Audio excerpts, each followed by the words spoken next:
축복을 선하게서 평안하십시오. 당신은 세계살이를 선교사입니다.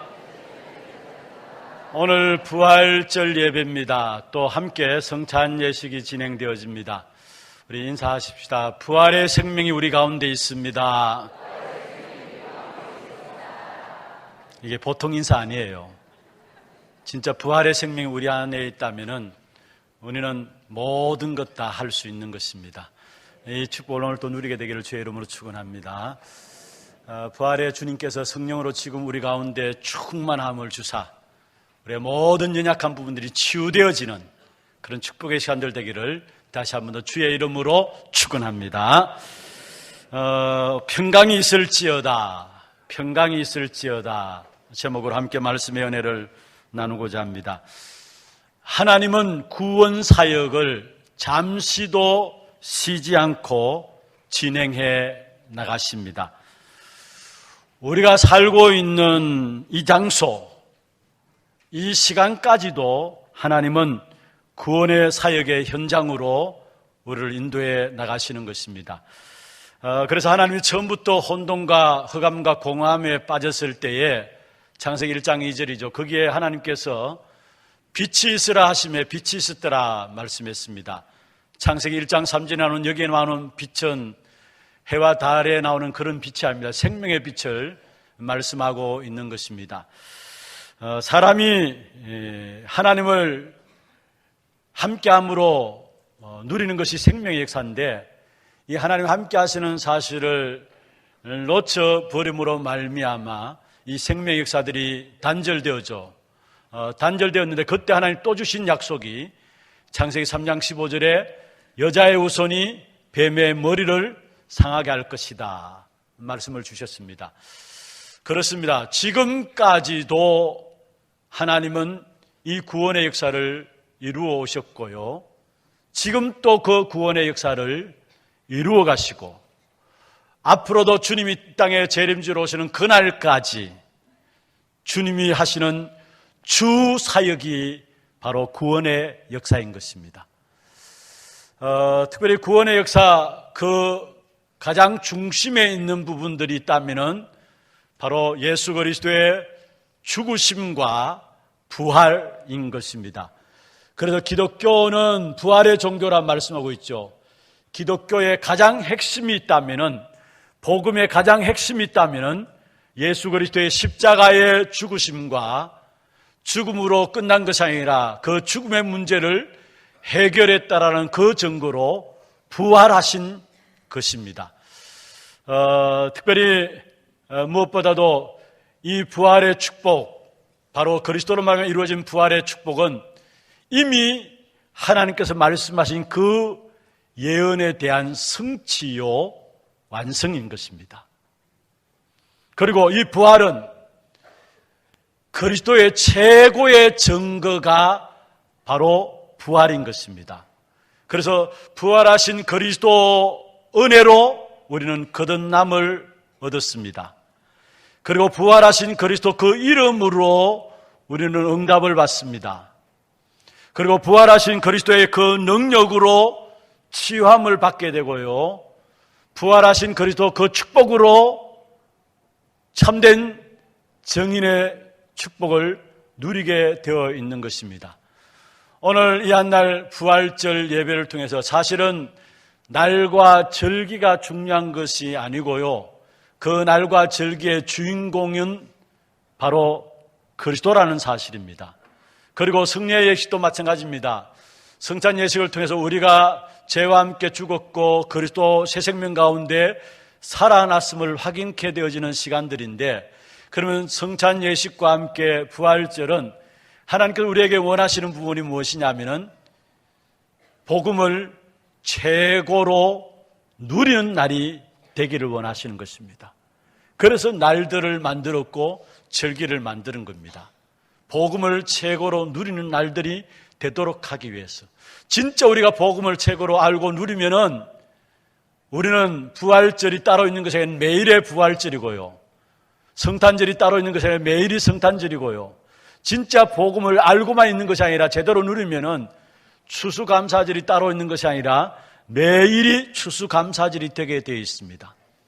오늘 이 한 날 진짜 복음인 그리스도를 최고로 누림으로 말미암아 그리스도로 모든 문제 끝나는 그런 축복의 예배가 되기를 주의 이름으로 축원합니다. 그러면은 왜 그리스도께서 죽으시고 부활하셔야 되느냐? 왜 그리스도께서 죽으시고 부활하셔야 되느냐? 그것은 바로 인간에게 있는 근본 문제 때문입니다.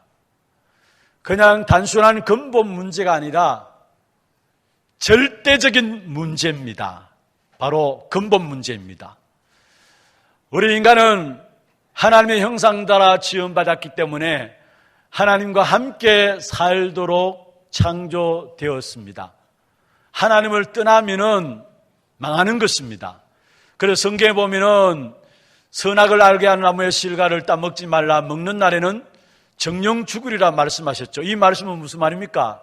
우리 인간은 하나님 따라 지음받았기 때문에 하나님을 떠나면은 망한다라는 사실이에요. 그렇습니다. 우리 인간은 육신을 입고 있고 땅에 살고 있지만은 영적인 존재로 지음받았기 때문에 하나님과 함께하고 하나님과 교제하며 하나님께 예배함으로 말미암아 하나님 안에 있는 어마어마한 영적인 축복을 누리며 살도록 지음받은 것입니다.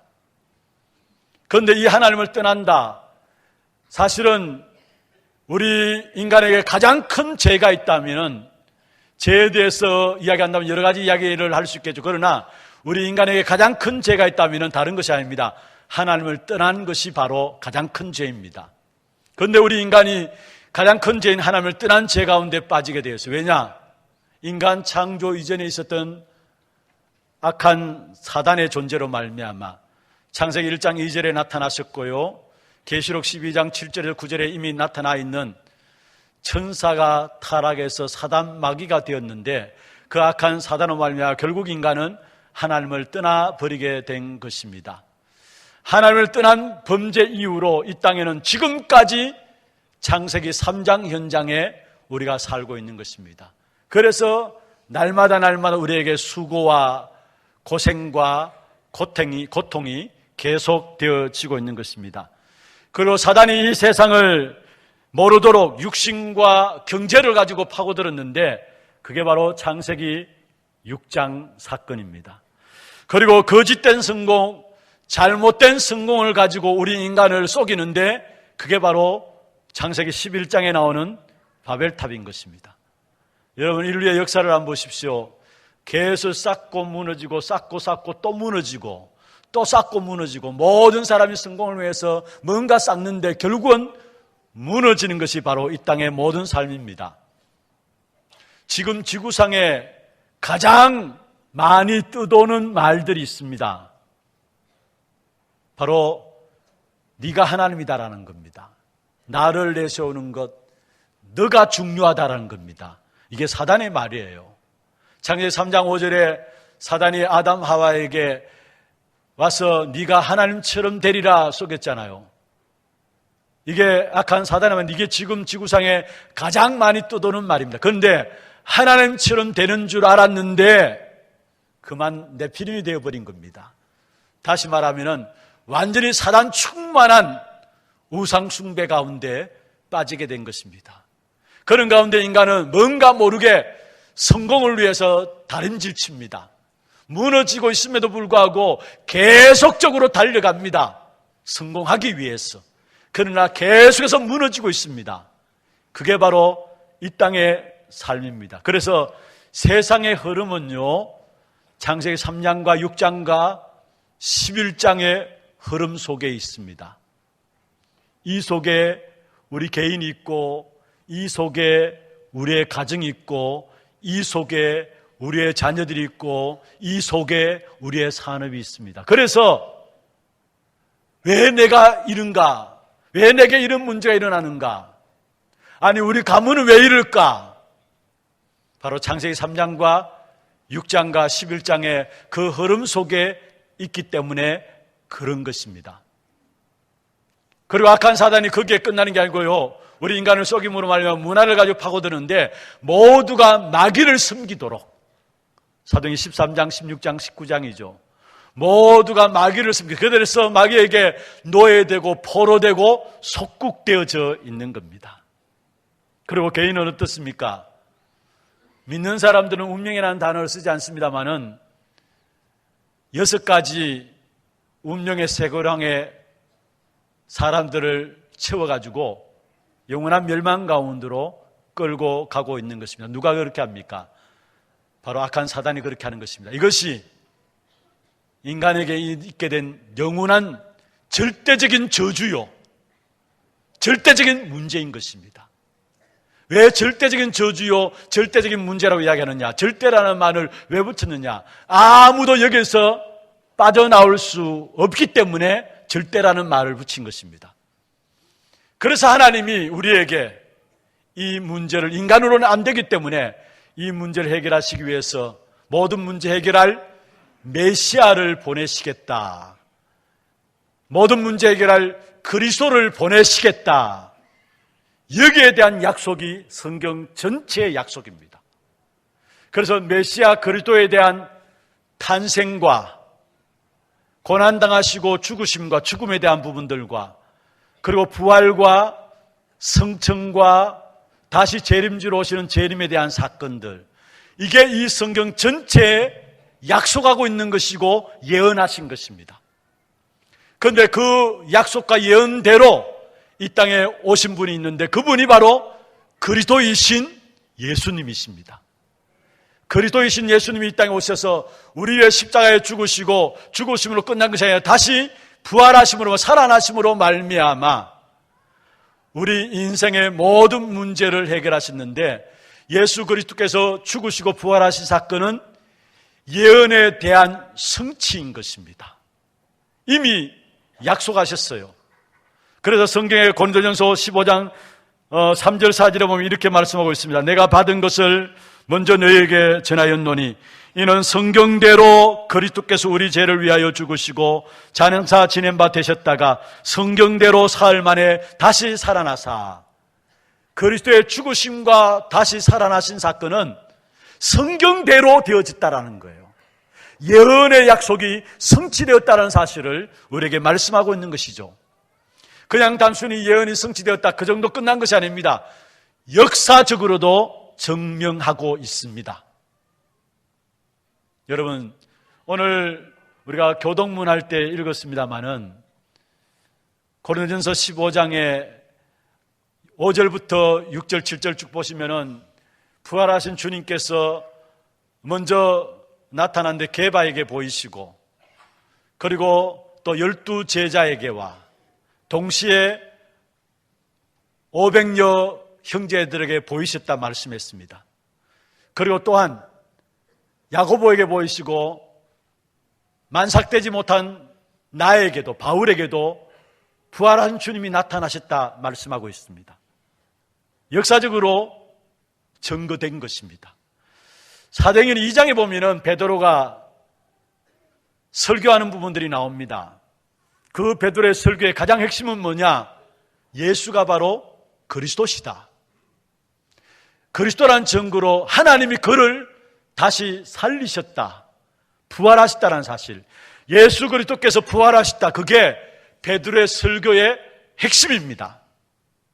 그런데 그게 그 당시에 역사적으로 거짓말이었다면 모든 사람들이 들고 일어나가지고 돌을 들고 베드로를 쳐 죽였을 것입니다. 그런데 그게 사실이었기 때문에 그 말을 받는 모든 사람이 그 자리에서 마음의 회개가 일어나고 그 말을 받는 사람의 3천 제자들이 세워졌다 했어요. 그리고 모든 사람이 두렵고 떨림으로 모여져서 날마다 성전에, 날마다 집에서 이 하나님의 말씀을 나누었음을 우리에게 보여주고 있는 것입니다. 무슨 말입니까? 바로 예수 그리스도의 죽으심과 부활은 우리가 의미로만 붙잡는 것이 아니고요, 역사적으로 있었던 사건이라는 사실이에요. 대표적으로 우리에게 보여주는 것이 있습니다. 오늘 우리가 11시 예배를 드렸는데요, 11시 예배 쫑땡 치면은 모두가 신앙 고백합니다. 그 신앙 고백할 때 하나같이 한 번도 빠뜨리지 않고 하는 말이 있습니다. 본디오 빌라도에게 고난을 받으사. 여러분, 빌라도가 로마 총독으로 있을 때에 예수님께서 고난당하시고 다시 살아나신 사실을 말씀하고 있는 것입니다. 그냥 많은 사람들이 시간 가면 갈수록 그냥 부활에 대한 영적인 의미만 가지려고 하는데 아닙니다. 역사적으로 반드시 있었던 사건이에요. 그리고 이 부활하신 사건을 말미암아 우리 인생의 죄로 인한 저주와 재앙, 지옥의 건세, 사단의 건세가 완전히 끝나버린 것입니다. 그래서 부활은요, 다른 것이 아닙니다. 우리가 하나님이 함께 하시는 그 축복의 길이 열린 날이고요. 우리 인생을 붙잡고 있는 사단의 모든 저주가 무너진 날이 바로 부활의 날이에요. 그래서 우리에게는 그 어떤 것도 문제될 것이 없습니다. 왜냐? 죽음에서 부활하신 그리스도가 나의 구주로 나의 주인으로 내가 믿고 있기 때문에. 여러분, 이 땅의 인간 세상 속에서 가장 큰 문제가 무엇입니까? 죽음의 문제 아닙니까? 사망의 문제 아닙니까? 그래서 히브리서 2장에 보면은 죽기를 무서워함으로 일평생 그게 매여 종노릇한다 했어요. 모든 사람들이 죽기를 무서워함으로 그게 매여서 일평생 종노릇합니다. 그런데 부활은 그 죽음이 끝이 아니라는 사실이에요. 그 죽음의 문제를 해결했다는 그 증거가 바로 그리스도의 부활인 것입니다. 그래서 우리는 그 어떤 것도 이 땅에 문제될 것이 하나도 없는 것입니다. 믿습니까?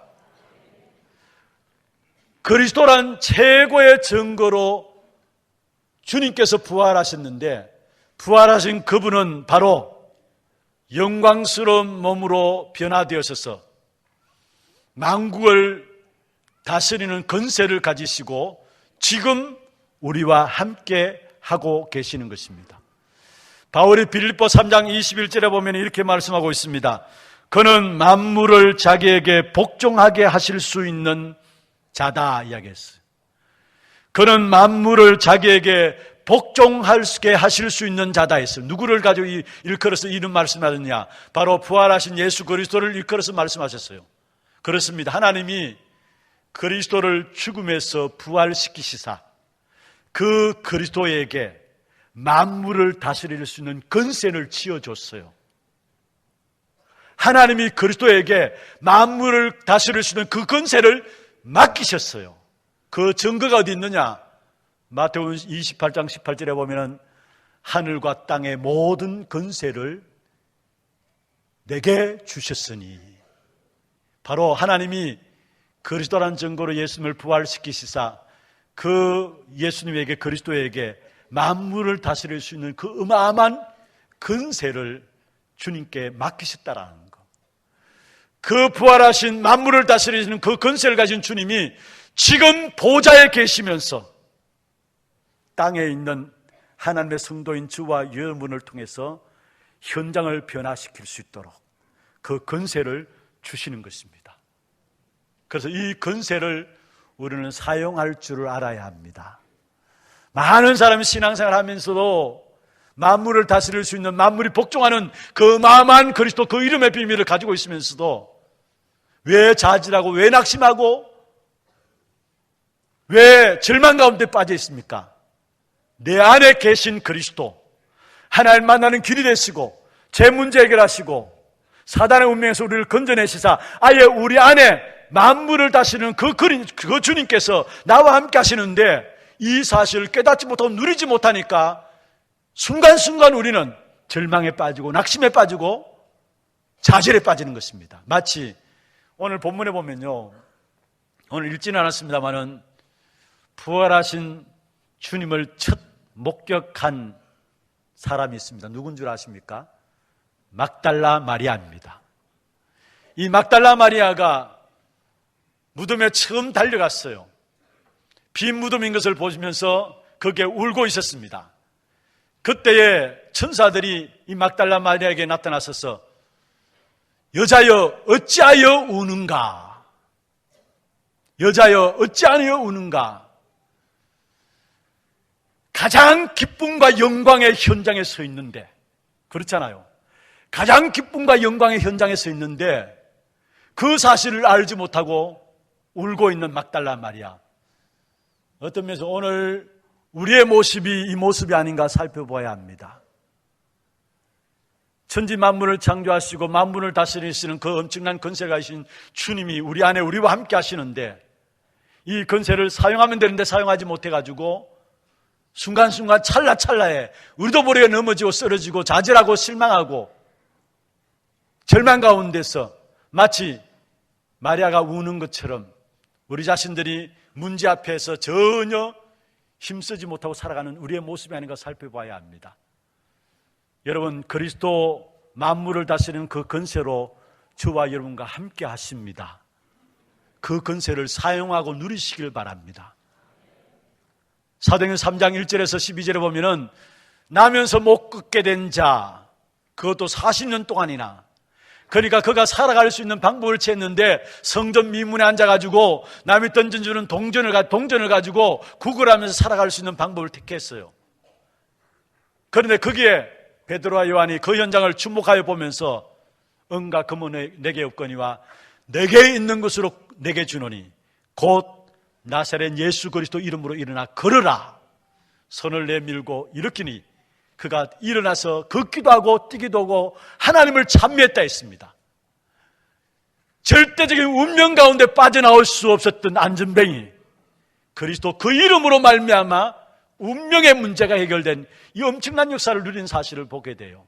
그렇습니다. 만물을 복종케 하실 수 있는 이름이 그리스도 그 이름의 권세이기 때문에 그 이름의 권세가 증거되어지는 현장마다 운명의 역사들이 꺾여지는 역사, 이렇게 날 줄로 믿습니다. 그리고 어떤 현장이든지 여러분, 먼저 내 있는 현장에서 그리스도 그 이름의 역사들을 증거하세요. 사도행전 8장 4절에서 8절에 보면은 수백 년 동안에 복음이 한 번도 증거되지 않음으로 말미암아 온갖 영적인 문제와 육신의 문제들이 가득 찬 사마리아 지역에 평신도 중직자 빌립이 들어가가지고 그 현장에 다른 것 이야기하지 않았어요. 오직 예수가 그리스도시다, 그 사실을 증거했는데 그 안에 많은 영적인 문제와 육신적인 부분들이 치유되어지면서 8절에 보면은 그 성에 큰 기쁨이 있더라. 할렐루야. 사도행전 16장에 보면은 루디아라는 한 여자를 바울팀이 만났습니다. 그 루디아가 이 바울팀을 맞이해서 그리스도의 복음을 듣게 되었어요. 그러니까 그리스도의 복음이 그 루디아로 말미암아 어떤 역사가 일어나느냐, 그 루디아가 속해 있는 빌립보 지역에 큰 전도의 문들이 열려지는 증거의 역사들이 그리스도 그 이름으로 나타났어요. 사도행전 19장에 보면 온갖 우상으로 말미암아 완전히 붙잡혀 있는 에베소 지역에, 거기에 바울이 들어가서 복음을 전했는데 그게 우상의 문제들이 해결되어지고 그 응답을 발판으로 내가 로마도 보아야 하리라, 이런 엄청난 축복의 역사들이 나타났던 사실을 보게 됩니다. 여러분, 그리스도 그 이름을 사용하고 그리스도 그 이름을 증거하게 될 때에 하나님은 우리의 현장에 성경에 있는 그 약속들을 그대로 오늘 우리에게 허락하셨다라는 사실. 그래서 정말 이 비밀을 아는 일꾼들이 나가게 될 때에 마치 마게도냐와 로마가 바뀌어졌던 것처럼 만물을 복종케 하시는 그 그리스도 이름의 비밀을 가지고 나가는 저와 여러분의 걸음 속에 모든 것 바뀌어지는, 변화되는 역사가 일어날 줄로 믿습니다. 여러분, 정말로 어떤 문제를 여러분 갖고 있습니까? 여자여 어찌하여 우느냐, 부활하신 주님께서 말씀하고 있습니다. 여러분, 모든 현장에서 안 좋고 여러분 절망시키고 좌절시키는 것 있다면 그리스도 그 이름으로 도전하세요. 그리고 어떤 환경에서든지 간에 그 환경을 축복의 환경으로 바꾸십시오. 왜냐하면 나와 함께 하시는 부활의 주님은 만물을 복종케 하시는 그 이름의 권세를 가지신 분이십니다. 그뿐만 아닙니다. 재창조의 능력으로 역사하시는 부활하신 주님이십니다. 겁낼 것 없어요. 두려워할 것 없어요. 걱정할 것 없어요. 망해도 괜찮아요. 왜냐? 주님은 재창조의 역사로 함께 하시기 때문에. 여러분, 아무것도 없다고 생각하십니까? 괜찮습니다. 바울은 고린도후서 6장 8절에 10절에 보면은 나는 아무것도 없는 자 같으나 모든 것을 가진 자로다 말씀했습니다. 재창조의 역사로 함께 하시는 부활의 주님, 이 축복의 역사를 누림으로 말미암아 여러분 모든 걸음 속에 참된 재창조의 역사들이 나타나는 그 축복의 역사를 체험하는 여러분 되기를 주의 이름으로 축원합니다. 두 번째입니다. 부활하신 주님의 역사 앞에 그 사실을 알지 못하고 제자들은 어땠습니까? 오늘 본문에 나온 내용이죠. 문을 걸어 잠그고 들어앉아서 두려움에 떨고 있었습니다. 그 현장에 부활하신 주님이 나타나셔서 그냥 벽을 통과해서 들어오셨어요. 문을 열지 아니하고 그냥 벽을 통과해서 들어오셨어요. 그런 주님께서 두려워 떨고 있는 제자들에게 너에게 평강이 있을지어다. 참된 소망의 메시지를 주신 겁니다. 두려워 무서워 문을 닫고 있는 두려워 떨고 있는 제자들에게 너희에게 평강이 있을지어다. 두 번이나 이야기하면서 참된 제자들에게 소망을 주신 것입니다. 여러분, 우리는 날마다 두려움 가운데 빠집니다. 날마다 염려 가운데 빠집니다. 날마다 걱정 가운데 빠집니다. 그래서 어떤 사람은 우리 사람들이 염려하고 걱정하는 것이 얼마나 많으냐, 성경을 찾아보니까 거기에 대한 성경 구절이 한 365개 정도 된다 하더라고요. 우리의 하루하루가 365일, 1년 365일 아닙니까? 그렇다면 매일매일 염려, 걱정, 두려움 속에 빠진단 말이죠. 그런데 오늘 본문에 두려움 속에 빠져있는 제자들에게 예수님이 나타나셔서 너에게 평강이 있을지어다 말씀했어요. 우리는 우리 앞에 어떤 일이 일어날지 긴장 가운데 살아가요. 그렇잖아요. 오늘 내게 어떤 삶이 일어날지, 어떤 문제 터질지 늘 긴장 가운데 살아가요. 주님이 말씀했습니다. 너에게 평강이 있을지어다. 참된 주님이 주시는 평안함이 여러분 마음에 넘치기를 주의 이름으로 축원합니다. 여러분, 골키퍼는요, 골대 문에 딱 서가지고 어떻게 하면 골이 안 들어가게 할 것인가 온 몸을 던져가지고 그 공을 맞습니다. 그런데 공이 안 들어갈 수가 있나요? 공이 들어가고 나면은 허무하게 빠집니다. 여러분 인생이 아무리 이 땅의 많은 문제와 사건 속에서 그게 내게 안 닥치기 위해서 몸부림치고 열심히 살지만은 어느 날 알고 보면은 마치 골대 안에 골이 들어가 있는 것처럼 우리 인생에게 닥쳐진 문제 속에 우리도 모르게 빠지게 돼요. 그래서 허무함 속에 빠질 수 있어요. 우리는 그렇게 살아가야 될 존재가 아니에요. 여러분, 우리는 당당함으로 살아가야 합니다. 긴장하고 살아가는 것이 아닙니다. 당당함으로 살아가야 합니다. 어떤 당당함이 있어야 되느냐? 여러분, 전쟁터에 나가기 위해서 전쟁을 다 준비해 놓고 전쟁의 총사령관으로 나를 따르라 하면서 앞에 나가잖아요. 그런 당당함으로 나가야 합니다. 저 우주를 향해서 우주를 쏘아붙이기 위해서, 쏘아날리기 위해서 모든 것 다 준비해 놓고 우주 조종사가 우주선안에 딱 타가지고 나가는 것처럼 그런 당당함으로 우리는 세상을 향해서 나가야 합니다. 왜냐? 주님께서 그런 세상 속에서 승리할 수 있는 그 비밀들을 우리에게 주셨기 때문에. 자, 보세요. 벽을 뚫고 그냥 들어오셨어요. 벽을 뚫은 것이 아니죠. 죄송합니다. 벽을 통과해서 그냥 들어왔어요. 문을 안 열고 들어왔어요. 하나님의 역사는 아무도 막을 수 없다라는 사실을 말씀하고 있습니다. 그 마음은 건세가 저와 여러분에게 있어요. 아무도 막을 수 없는 하나님의 건세가 오늘 우리에게 주어져 있는 것입니다. 그 주님이 오늘 말씀했습니다. 오늘 21절에 그렇게 말씀하고 있죠. 성경에 보면은 20장 21절에 제가 읽어보겠습니다. 예수께서 또 이르시되 너희에게 평강이 있을지어다. 아버지께서 나를 보내신 것 같이 나도 너희를 보내노라. 하나님이 예수 그리스도를 이 땅에 구원자로 보내신 것 같이 오늘 본문에 말씀했습니다. 나도 너희를 보내노라. 부활하신 주님께서 만물을 복종할 수 있는 그 건세를 가지고 우리를 세상을 향해서 보낸다 말씀했어요.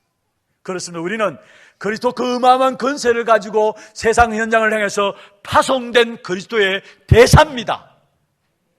여러분, 대사가 당당하고 나가야죠. 쭈그려 가지고요 그렇게 나갈 필요가 없잖아요. 그러면서 22절에 뭐라 했습니까? 이 말씀을 하시고 손과 역군을 보이시니 22절에 보면 이 말씀을 하시고 그들을 향해서 숨을 내쉬며 가라사대 숨을 내쉬며 이르시되 성령을 받으라. 최선을 다하라 그렇게 말씀하지 않았어요. 성령을 받으라 했어요. 이 땅에 살아가는 동안에 모든 것들을 이길 수 있고 넘을 수 있는 성령의 역사.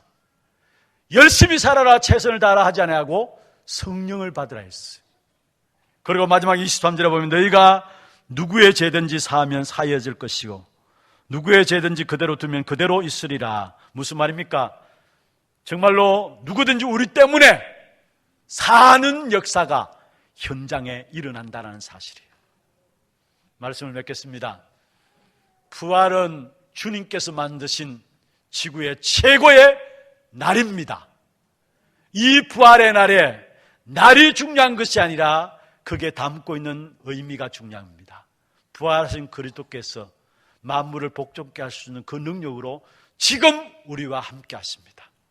그리고 그 능력은 아무도 막을 수가 없는 능력입니다. 그 능력이 오늘 저와 여러분에게 있습니다.